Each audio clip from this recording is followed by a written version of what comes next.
PSOE y Sumar firmamos un acuerdo de gobierno con la voluntad de ofrecer eso a los españoles. Primero, estabilidad. Segundo, convivencia.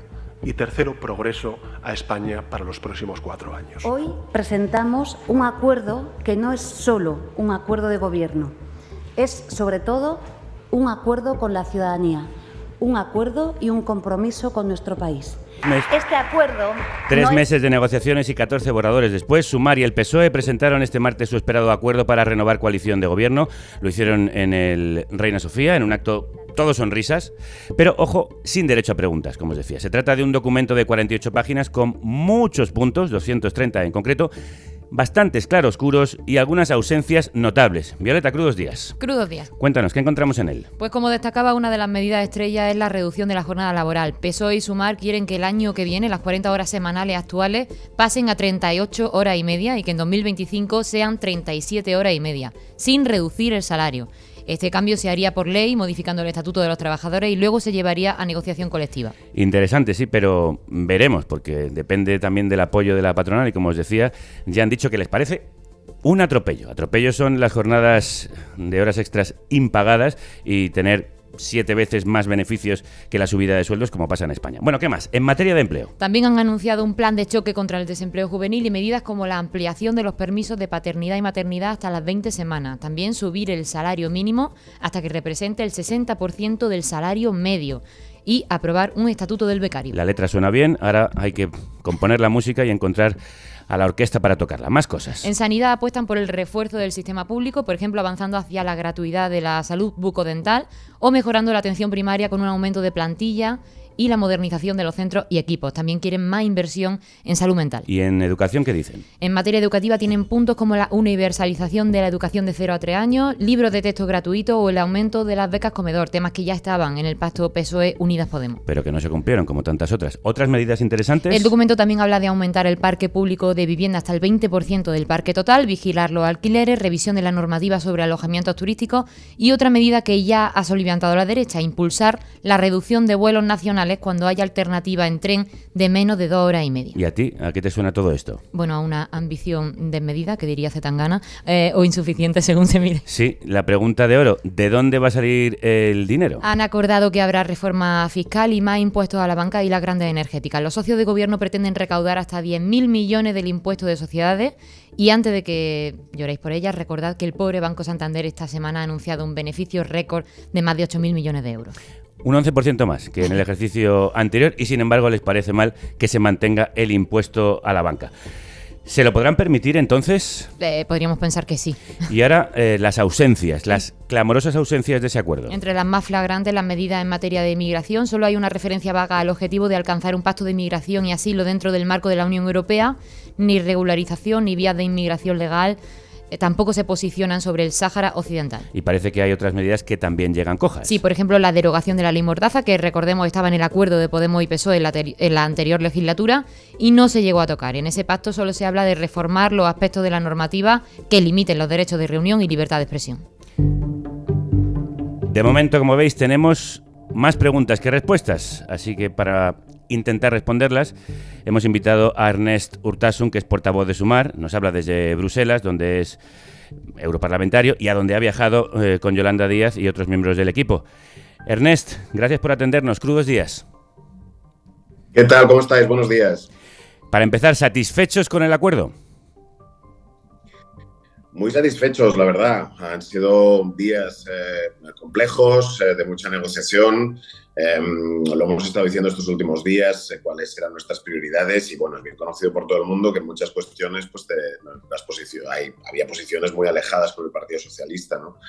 Y bueno, que al final hayamos podido tener una agenda muy ambiciosa en términos laborales, porque vamos a seguir subiendo el salario mínimo, reduciendo la jornada, reformando el despido, que estaba pendiente también. Y también en materia medioambiental, donde hemos logrado, por ejemplo, acelerar la reducción de emisiones o abrir el debate sobre los vuelos domésticos con alternativa de tren. Bueno, muchas medidas que creo que hacen de este programa de gobierno, y lo digo como parlamentario también, creo que el programa de gobierno más progresista que hay en la Unión Europea ahora de largo, ¿no? Y eso son palabras mayores. Creo que podemos estar muy contentos. Ernest, con todas las... Dime. Vamos con la aplicación de las medidas. La reducción de la semana laboral a 37,5 horas, que ha sido de lo más celebrado del acuerdo, ¿dependerá de la aprobación por parte de la patronal? No. En eso quiero ser tajante. No dependerá, porque es una medida que vamos a tomar y es un compromiso que tomaremos con diálogo social, evidentemente, pero el diálogo social puede concluir de dos maneras. Puede concluir con acuerdo o puede concluir sin acuerdo. Y esa es una de las cosas que discutimos ampliamente durante la negociación, y nosotros insistíamos en que habrá diálogo social, como lo hay siempre, pero que esa medida se tomaría. Por lo tanto, la reducción paulatina a 37,5 se tomará en cualquier caso. Así está estipulado en el acuerdo de gobierno. Y también porque la cuestión de la reducción de la jornada laboral siempre se tiene que andar con dos patas, ¿no? Si cogemos el ejemplo francés, que redujo la jornada laboral a 35 horas en el 2001, se hizo por ley y también a través del mecanismo de concertación social, pero por ley también. Por lo tanto, no, la medida se tomará y es una decisión firme del acuerdo. ¿Y cómo evitaréis las horas extras impagadas o que los empresarios busquen recovecos para saltarse la ley? Bueno, lo que va a ocurrir es que a partir de ahora, pues quien trabaje más horas de esas 37,5 serán consideradas horas extras y van a tener que ser remuneradas al margen, ¿no? Eso es lo que va a realizarse, y evidentemente pues la ley debe cumplirse, ¿no? Y para eso está la Inspección de Trabajo también, que creo que además Yolanda Díaz, desde que está en el Ministerio de Trabajo, ha reforzado de una manera muy importante, ¿no? Por lo tanto, la ley hay que cumplirla y la Inspección de Trabajo está ahí para cumplirla. Es verdad. Habrá que poner mucha más Inspección de Trabajo. Bueno, seguramente, ¿no? Se ha reforzado mucho en estos años, ¿eh? En estos años se ha reforzado mucho la Inspección de Trabajo. Pensad que algunas cosas, como por ejemplo las inspecciones que se hacen a las nuevas empresas de economía de plataforma, que se ha sido capaz el Ministerio de Trabajo realmente de controlar, solo ha sido posible gracias al refuerzo de la Inspección de Trabajo, ¿no? Por lo tanto, esa parte es importante y Yolanda Díaz siempre le ha dado una importancia muy grande, ¿no? Antes has hablado también de la eliminación de los vuelos que tengan una alternativa por tren que dure menos de 2 horas y media de viaje. ¿Eso significa que vais a prohibir esos vuelos? Lo que dice el acuerdo es que tenemos que irlo reduciendo progresivamente. Eso es lo que dice el acuerdo. A nosotros nos hubiera no lo escondo, nos hubiera gustado ir a una medida más drástica, pero sí que dice que tienen que irse reduciendo progresivamente. Y en esto es verdad que ha habido un debate sobre qué rutas afecta. Bueno, afecta unas cuantas rutas de vuelos que no tienen ningún sentido, porque hemos invertido muchísimo dinero en alta velocidad en estos últimos años y no entiendo por qué tenemos que seguir utilizando transporte aéreo que contamina y emite muchísimo, ¿no? Y concretamente, yo estos días lo he dicho, el puente aéreo en estos momentos es completamente absurdo, teniendo una conexión entre Barcelona y Madrid de 2 horas y media, ¿no? Después, evidentemente, puede haber casuísticas como vuelos que son para interconexiones y cosas que, evidentemente, se estudiarán, ¿no? Pero eso tenemos que irlo haciendo porque la emergencia climática está aquí y la transición ecológica exige que tengamos cambios en nuestro comportamiento. Es así. Y bueno, y insisto, esto es una medida además que ya ha adoptado Francia, no nos estamos inventando nada, ¿no? Por ejemplo, un país con una red de alta velocidad tan potente como la nuestra tiene que abrir ese debate y empezar a tomar medidas. No estamos contentos con esa medida, muy contentos, la verdad. Sí, aunque como pasa con algunas otras medidas, falta una cierta concreción en la aplicación de las mismas. ¿Qué os parecen las críticas que han venido en este sentido? Que hay muy buenas intenciones, pero pocas concreciones. Bueno, hay concreciones, ¿eh? Es decir, antes hablábamos de la jornada de 37 horas y media que se tomará como medida y eso es extremadamente concreto, ¿eh? Igual, por ejemplo, si hablamos de vivienda, del tema de la regulación de los alquileres turísticos, el acuerdo en eso es tajante, se van a regular los alquileres turísticos. Es decir, que yo no creo que estemos delante de un acuerdo que sea solo lenguaje de buenas intenciones. Yo creo que hay medidas muy concretas y en el caso de los vuelos, para volver a lo que hablábamos, dice que reduciremos los vuelos de esas rutas y esas decisiones habrá que empezarlas a tomar. El Ministerio de Transporte se ha dicho ahora que quiere hacer un estudio de impacto, lo cual tiene todo el sentido, yo lo entiendo perfectamente, pero en esta legislatura esos vuelos se van a reducir, con lo cual el lenguaje es de adopción de medidas en todos y cada uno de esos ámbitos, ¿no? Puede haber más o menos retórica en otros puntos, no digo que no, pero el acuerdo está lleno de medidas concretas y con lenguaje muy contundente y preciso. Ernest, me acompaña también Violeta Muñoz, que quiere hacerte algunas preguntas. Sí, dos grandes temas ausentes por los que se ha criticado el pacto son una posición común sobre el Sáhara Occidental y medidas concretas sobre migración, ahora que estamos viendo esa presión sobre Canarias y que llevamos viendo imágenes dantescas en el Mediterráneo por criminalización de rescatadores y también en Grecia. ¿Por qué estos dos temas no están en el pacto? Bueno, la respuesta que os puedo dar a esto es que evidentemente todo el mundo sabe que tenemos posiciones alejadas con el Partido Socialista, ¿no? Y a veces, pues cuando uno tiene posiciones alejadas, no es capaz de encontrar una síntesis y por lo tanto se emite mención al tema, ¿no? Sobre el Sáhara Occidental creo que es conocida nuestra posición. Nosotros somos favorables al reconocimiento del derecho de autodeterminación del pueblo saharaui en cumplimiento de las resoluciones de Naciones Unidas, y eso lo vamos a seguir defendiendo. Y bueno, como tenemos una diferencia con el Partido Socialista en ese punto, pues no, el acuerdo no dice nada porque no tenemos un punto compartido. Quiero recordar también que en el acuerdo del 2019 entre el PSOE y Unidas Podemos el Sáhara tampoco estaba mencionado, ¿eh? Y sí, probablemente en el 2019 no se mencionó por la misma razón, porque tenemos posiciones distintas, ¿no? Igual que en materia migratoria, ¿no? Se ha cerrado recientemente en el Consejo el pacto migratorio, una de las partes del pacto migratorio, que nosotros no hemos apoyado, no nos parece bien. Estamos ante un pacto migratorio europeo que fundamentalmente son políticas de retorno y de control en frontera que nosotros no compartimos, ¿no? Por lo tanto, sobre el pacto migratorio sí que hay un pequeño párrafo diciendo que intentaremos hacerlo lo más progresista posible. Claro, pero 48 páginas y solo un párrafo, Ernest, parece muy poco en una cuestión que la izquierda siempre ha esgrimido como principio fundamental. Sí, no, estoy de acuerdo, Javier, que es un tema importante y en el cual pues no hemos podido tener algo más desarrollado, pues porque tenemos visiones distintas sobre cómo avanza el pacto migratorio europeo. Pero también una cosa de metodología que quiero dejar clara: el hecho de que no haya compromisos concretos de gobierno en el pacto de gobierno no significa que nosotros como formación política no vayamos a seguir defendiendo lo que hemos defendido siempre, ¿eh? Eso quiero decir. El hecho de que el Sáhara no esté mencionado o que determinadas cosas de inmigración no estén mencionadas no significa que desde Sumar no las vayamos a seguir defendiendo, lo haremos. Otra cosa es que negro sobre blanco tenemos los compromisos que mutuamente hemos adquirido PSOE y Sumar, pero las posiciones de Sumar van a seguir siendo en esos puntos las que han sido siempre. Hablando de falta de mencionar, ¿en qué punto se encuentra la negociación con Junts? ¿Hay avance en esa posible ley de amnistía? Bueno, va avanzando la negociación, desde luego. Y creo que además, yo una cosa que estoy contento del papel que hemos tenido nosotros como Sumar es que creo que abrimos camino en esta cuestión, ¿no? Yo creo que costaba mucho en este país hablar de la cuestión de la amnistía, a pesar de que nosotros hace muchos años que hablamos de ella, ¿eh? Yo tengo un artículo escrito en 2018 ya sobre la cuestión de la amnistía, que creemos que es importante porque es verdad que después de, pensar que son ya 6 años de octubre del 17 y aún tenemos directores de escuela y alcaldes que siguen con efectos penales de lo que ocurrió entonces, y creo que es momento de pasar página, ¿no? Y la manera de pasar página para ahorrarnos toda la cascada de juicios que aún quedan pendientes y de condenas es pasar una ley de amnistía que es perfectamente constitucional. Pero ¿por qué no mencionarla en el acuerdo? Dime, Javier. ¿Por qué no mencionarla en el acuerdo? Bueno, porque esa es la parte que negociaremos con nuestros socios parlamentarios, ¿no? Yo creo que la negociación en la investidura tiene 2 patas, ¿no? La pata de lo que vamos a hacer los socios de coalición en el gobierno y después la pata de las condiciones o los acuerdos que tendremos con aquellos que nos van a votar para la investidura, ¿no? Y bueno, la cuestión de la amnistía, que es una cuestión que es muy importante también para Esquerra y para Junts, pues formará parte del acuerdo con los socios parlamentarios que nos tienen que apoyar la investidura, ¿no? Precisamente, la segunda pata déjame preguntarte por eso. ¿Creéis que vais a conseguir el apoyo, sobre todo de los partidos de la derecha nacionalista, que quizá no van a ver con buenos ojos algunas de las medidas sociales que habéis propuesto? Esto lo veremos, ¿no? Pero yo creo que aquí había una cosa importante, que es que nosotros no podíamos hacer un acuerdo de gobierno anticipándonos a las posibles dificultades parlamentarias.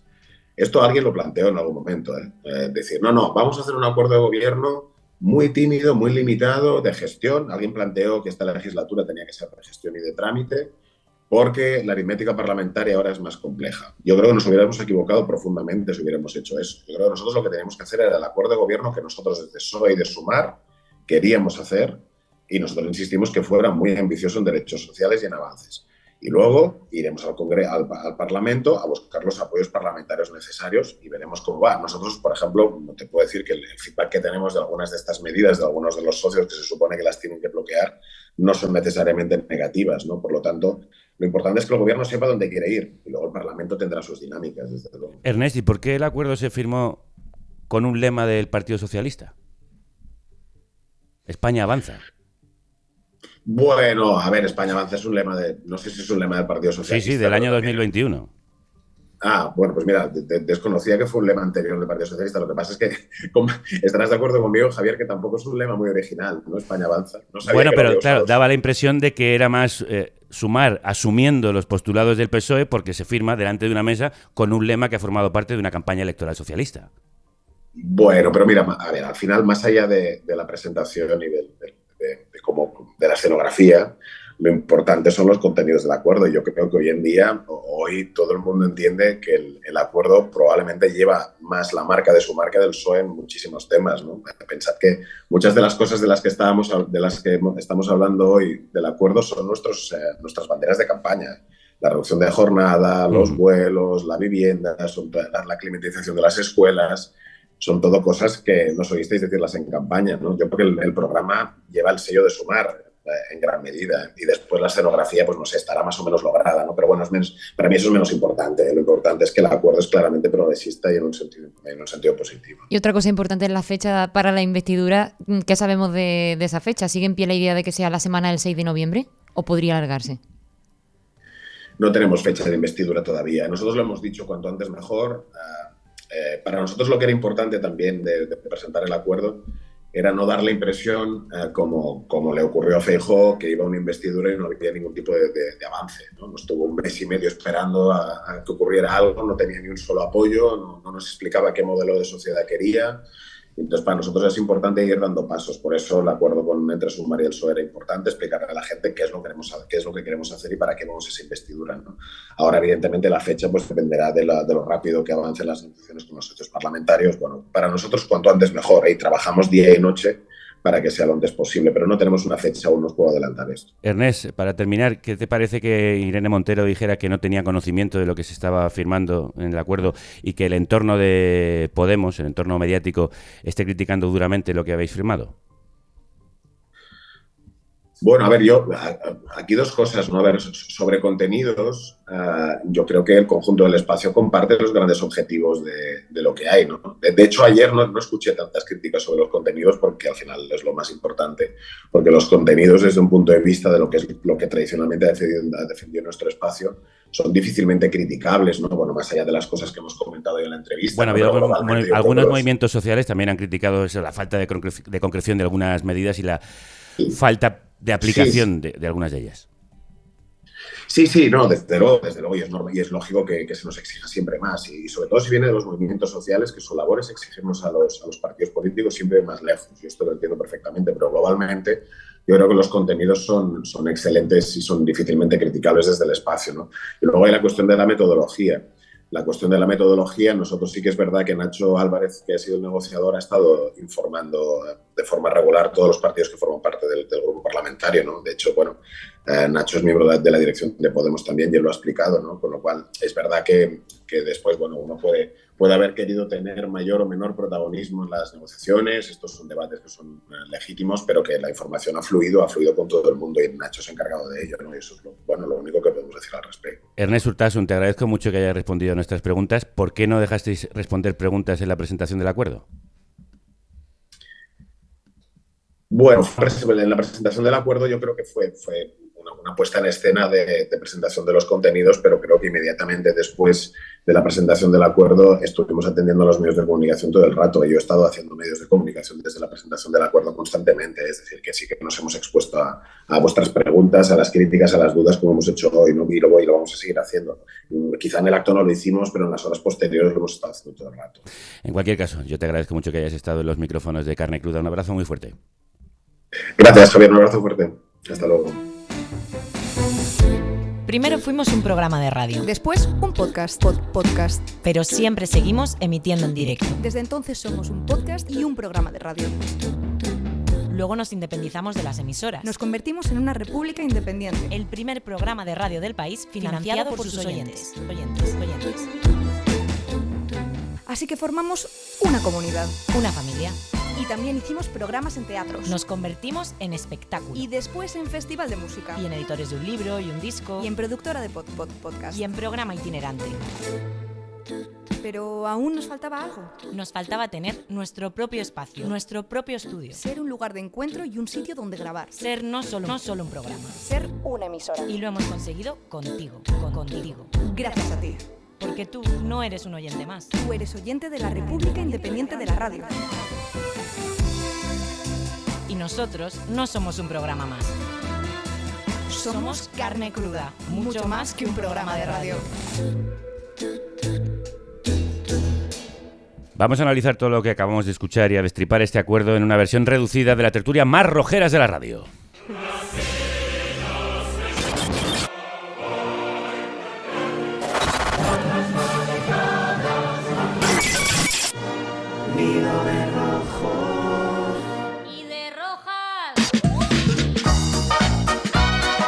Tertulia independiente para gente exigente. Y tan rojas, Ana Pardo de Vera, directora corporativa del Diario Público. Crudos días. ¿Qué tal? Crudos días. Y nuestro querido amigo Andrés Gil, subdirector de nuestro medio asociado del Diario.es. Ayer se pasó por aquí con toda su buena fe a visitar las instalaciones. Sí. Y aquí el que visita la casa paga. de carne cruda, maravillosa casa. Maravilloso que estés aquí. Sí. Y nada, pues que vino a hacernos una visita y le cogimos con el lazo y aquí lo tenemos. Y aquí sigue. Apareció como un dios por la puerta y yo dije, perfecto. Suerte que hay un sofá para quedarme a dormir. Nos viene muy bien para el día de hoy. ¿Qué os parece el acuerdo? Bueno, Ana, tú primero. Bueno, vamos a ver, a mí me parece un buen acuerdo. Es verdad que falta concreción, pero tampoco se puede aspirar a más cuando se trata de un acuerdo que no garantiza ni siquiera la investidura del presidente del gobierno.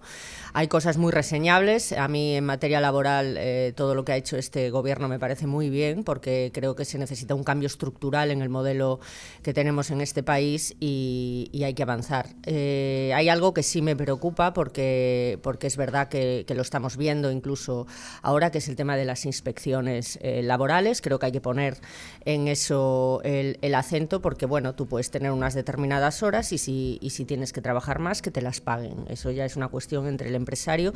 Recordemos que España es un país de pequeñas y medianas empresas, porque siempre nos vamos a quienes pueden garantizar esos horarios, pero es fundamentalmente ahí donde está el escollo, y confío en que se cumpla. Nosotros vigilaremos, por supuesto, el periodismo por ello. Andrés. Sí, hombre, es inevitable compararlo con el anterior, pero si lo recordáis, el anterior vino después de una repetición electoral. Quiero decir, fueron unas negociaciones muy duras, en las que también está por medio el reparto de los ministerios.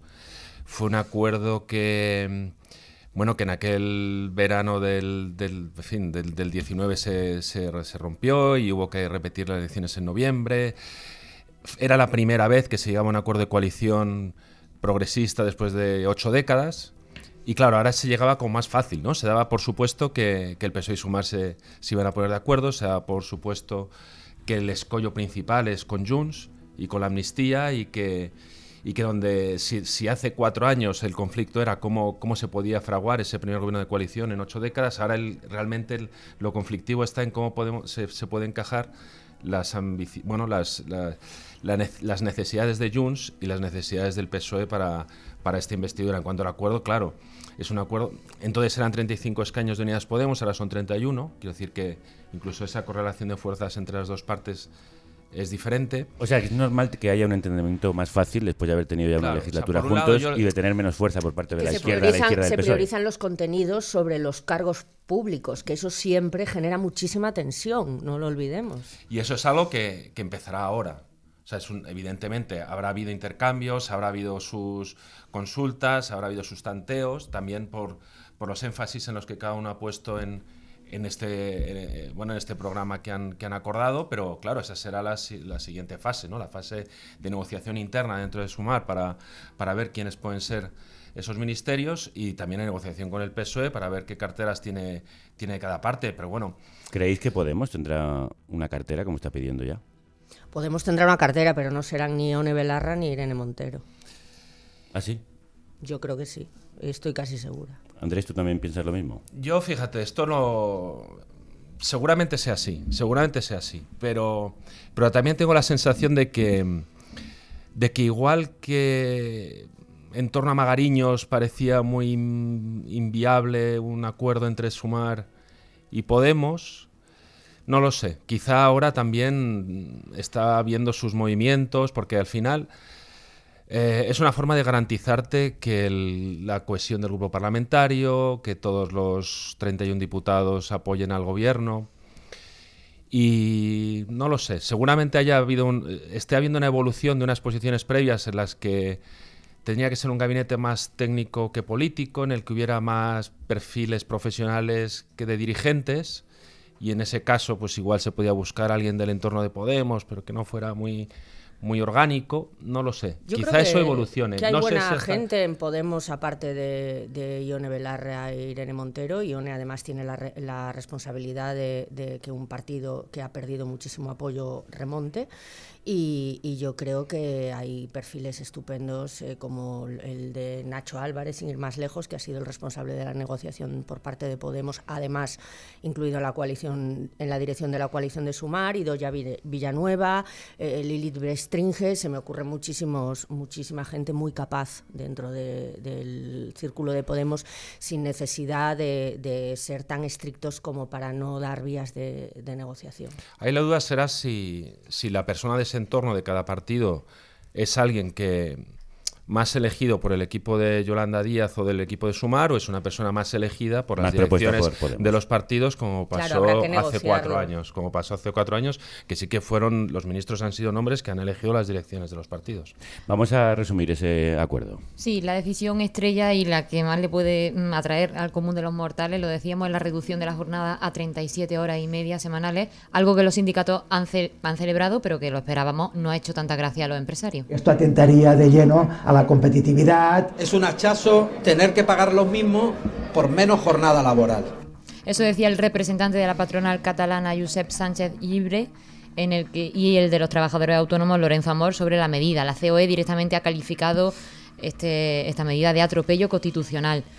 Por lo que vosotros sabéis, ¿es viable esta reducción de la jornada en España? A ver, antes de que contesten ellos, por favor, Francia lleva desde el 2000 con una jornada de 35 horas. Francia, tanto que mirarse en ella. Bueno, pero ¿verdad? como no somos Francia, pregunto. Bueno, hasta Microsoft en sus oficinas en Japón ha hecho reducciones, es decir, esto no es comunismo, incluso el capitalismo ha demostrado que se puede trabajar mejor, menos horas, más productividad y más rendimiento, menos gasto en energía. Si es que son todo ventajas.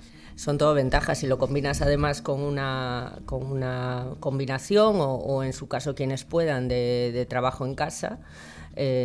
También es factible las empresas que pueden facilitar ese trabajo. Y por cierto, hay una parte en España que ya trabaja 37,5 horas, es decir, que no... Sí. Hay muchos Esto convenios. es que en convenios, Hay muchos convenios en que se ha tenido en cuenta eso. Yo ya lo creo que es factible. Otra cosa es que luego, pues, en fin, me gustaría saber lo que cobra Josep Sánchez Llibre. Ya sabemos lo que cobra Garamendi, 400.000 euros. Y claro, entonces cuando ves esas cosas, pues dices, bueno, quizá deberían hablar otros, ¿no? Sí, fíjate, yo muchas veces pienso que también tenemos un problema con gente que quiere trabajar más de las horas que trabaja, porque trabaja a lo mejor 16, 20, 25 y no le llega para pagar ni una parte del alquiler, y lo que le gustaría sería llegar a trabajar 37, que también ocurre eso. Por otro lado, también estamos viviendo un momento de cambio climático que va a hacer muy difícil trabajar por las tardes en España, en muchos lugares. Ya está pasando en los colegios, que hacen jornadas continuas para ahorrarse las tardes, y yo creo que incluso eso va a hacer que las jornadas se concentren, que sean más productivas y también sean más cortas, porque además es que quiero decir que la vida es más que trabajar, y yo creo que está muy bien tener tiempo para vivir, ¿no? Gracias, Andrés, gracias por decirlo. Lo valoramos mucho en este oficio. Sí. Relacionado con eso, el pacto también incluye una reforma a impuestos verdes, mantener el impuesto a la banca, a la energética. ¿Es ambicioso en ese sentido? ¿Con todo eso se puede sufragar que trabajemos menos? Debería. A ver, en realidad son medidas que tienen mucho que ver con la crisis, y en realidad es prorrogar el escudo social también, ¿no? Porque al final tú cuadras las cuentas de dos vías, muchas veces, recortando o recaudando. O sea, no solo se cuadran las cuentas con los recortes, también con la recaudación. Y la recaudación en España siempre, bueno, está en una... no es de los países europeos que más presión fiscal tiene, al contrario, o sea, está por debajo de la media, eso es como dice Ana, con lo cual yo creo que sí, que hay margen para seguir recaudando más y que con eso pues sea un colchón social que en España necesitamos. Todavía hay recorrido para hacer crecer el estado social y de bienestar. Sí, lo que no entiende aquí el poder económico es que ellos también tienen que contribuir, sobre todo las élites tienen que dar más. Efectivamente, pero se trata de eso es la equidad, que paguen más los que más tienen. Las clases medias, las nóminas, no pueden sostener el estado social de bienestar, tal y como está concebido, no pueden solo, es que revientan y hay gente que no está pagando nada o está pagando una miseria a través de empresas. Bueno, ya hemos conocido los datos del Observatorio de Fiscalidad Europeo y los datos son abrumadores, que España esté liderando puestos de millones en paraísos fiscales. ¿Dónde van esas fortunas? Que aquí que hay unos índices de desigualdad que también nos sitúan líderes. Es que eso es lo que no puede ser. Entonces se necesita una reforma fiscal estructural profunda. Yo añadiría más. Añadiría propuestas del tipo: ¿usted quiere incentivar los trenes y los vuelos cortos, suprimirlos? Póngales impuestos climáticos. Los impuestos climáticos tienen que ser una generalidad desde ya. Desde ya los hay, pero son muy pequeños comparado con la catástrofe climática que tenemos encima. Una medida, perdón. No, es que precisamente es una de las medidas que digamos que el espacio de la izquierda del PSOE lleva tiempo reclamando, que es una profunda reforma fiscal. Mayores impuestos a las altas fortunas, mayores impuestos a los bienes de lujo, que no hay. Y que en este acuerdo pues no ha entrado, en fin, obviamente porque el PSOE no ha querido entrar. Y acabar con la inequidad autonómica que hay en los impuestos, que es una de las medidas que sí que aparece en el acuerdo. Para mí es lo más complicado de este acuerdo, hacer cumplir propuestas como la reducción de las listas de espera, propuestas en educación, etcétera, porque las competencias son las que son. Pero seguro que hay mecanismos, seguro. Bueno, tened en cuenta, por ejemplo, que hay un mecanismo por el cual desde el gobierno central se establece un tope para los pagos a proveedores, por ejemplo.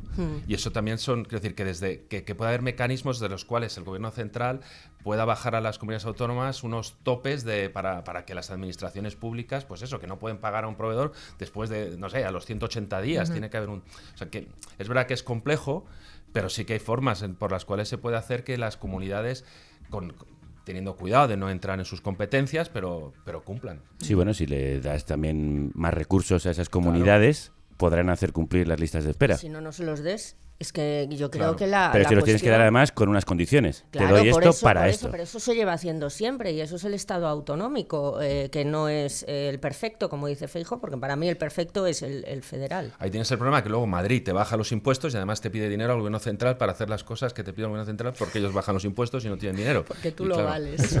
Bueno, hemos dicho lo que hay, lo principal que hay en el acuerdo, os recomendamos leerlo. El gran ausente, sin embargo, en el documento, ya se lo hemos dicho a Ernest Urtasun, es la migración. Sí, en esas 48 páginas la única referencia es el objetivo de alcanzar un pacto de migración y asilo en el marco de la Unión Europea. Y lo decíamos, no estamos como para pasar por alto el fenómeno migratorio, porque en lo que va de año, al menos 36.800 inmigrantes han llegado por mar y tierra a España, un 46% más que en el mismo periodo del año pasado. Y estamos viendo que en las Islas Canarias solo en la primera quincena de octubre han llegado 13.000 personas. ¿Se puede permitir un futuro gobierno no pasar por alto la realidad, sino no estar de acuerdo, como decía Urtasun? Dice que en esto no estamos de acuerdo, entonces por eso no va en el pacto. A ver, no va en el pacto. A ver, lo habitual es que en un acuerdo tú no pongas aquello que divide mucho. O sea, tú tienes que poner un acuerdo aquello en lo que estás de acuerdo. Aquello que te divide más lo dejas por fuera. Y eso es lo que ha pasado con esto. Bueno, es que quiero decir, basta recordar la tragedia de Melilla y la actuación del ministro Marlaska hace 1 año y medio con todo aquello, que tampoco se han dado muchas explicaciones. Murieron una veintena de personas y no ha pasado nada, nadie ha dimitido tampoco por eso. Entonces, claro, tú dices que haya un buen acuerdo en la Unión Europea, pero es que claro, es que ahora estamos en una fase en la que tiene que negociar el Consejo de la Unión Europea con el Parlamento Europeo, con la Comisión. Es difícil, hay la incidencia del gobierno español.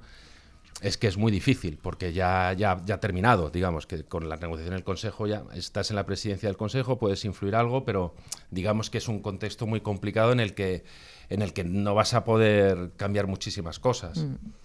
Es que es una cuestión de base de la ideología progresista, el respeto a los derechos humanos. Y además por puro pragmatismo. España, Europa, son territorios que se pueden permitir perfectamente acoger a las migraciones y acoger a la gente que pide asilo por pura cuestión humanitaria, que también se está ignorando esto. Entonces yo quiero enfrentar dos realidades.